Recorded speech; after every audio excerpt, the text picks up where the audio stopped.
إنا لله وإنا إليه راجعون الله نحرست أنت اللي حقيقي وحقرح كدعي وددن حريريسا ايربورتكا iyo magaalada Jowhar ku geeriyooday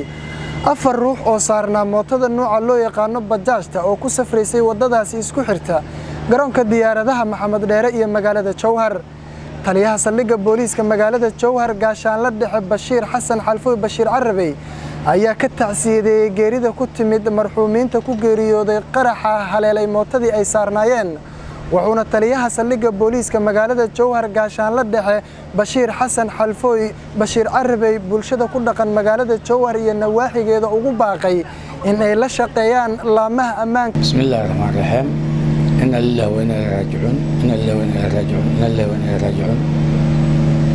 meeshan waxa ka dhacday maanta musiibo dad masaakiin oo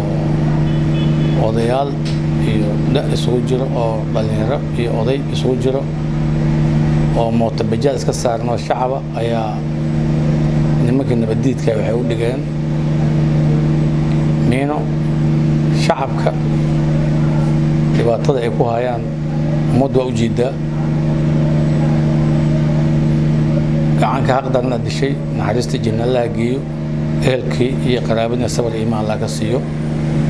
waxaan dadka Soomaaliyeed ee degan degmada Jowhar iyo agaaraheeda u sheegaynaa nimanka xalaawayaasha oo naxariista aan lahayn cid ay cafinayaan aysan jirin waa u jeedin shacab iyo dawlo midna ay cafinayaan ma jirto ummadna Soomaaliyeed gumaadaan loo soo diray